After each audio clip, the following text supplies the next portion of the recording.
ஆண்டுகளுக்கு பின்னாடி நம்ம எதிர்கால சந்தேகம் அந்த திட்டத்துடைய பலனை பெற வேண்டும் என்று அம்மா அவர்கள் பார்த்து ஒவ்வொரு திட்டத்தையும் அதனுடைய பலன் மக்களுடைய திருக்கரங்களில் நேரடியாக கிடைக்க செய்கிற ஆட்சியை நிகழ்த்தி காட்டினார்கள். வரலாறு கழகத்திற்கு இணை ஒருங்கிணைப்பாளருக்கும்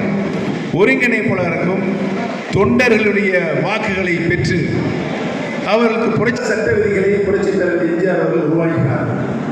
பல்வேறு சட்ட விதிகள், அந்த சட்ட விதிகளை காலத்திற்கு தகுந்த மாதிரி சில நேரங்களில் சில விதிகளை மாறுதல் செய்யலாம் அல்லது திருத்தம் செய்யலாம் என்ற விதிமுறையும் புரட்சித் தலைவர் அவர்களால் உருவாக்கப்பட்டது. ஆனால் புரட்சித் தலைவர் எம்ஜிஆர் அவர்கள் ஒரு விதியை உருவாக்கினார்கள்.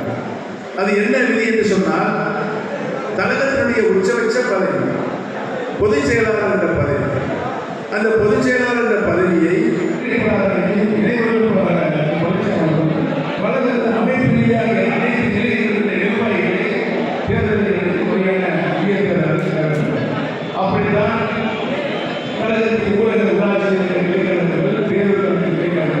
நடந்து கொண்டிருக்கிற நம்முடைய அருமை சகோதரர் மனோஜ் பாண்டியன் அவருக்கும் அவரோடு இணைந்திருக்கிற 2 மாவட்ட கழகத்தினுடைய செயலாளர்களுக்கும் மற்றும் பல நம்முடைய நிர்வாகிகளுக்கும் செய்திகளை உடனுக்குடன் தெரிந்து கொள்ள உடனே சப்ஸ்கிரைப் பண்ணுங்க.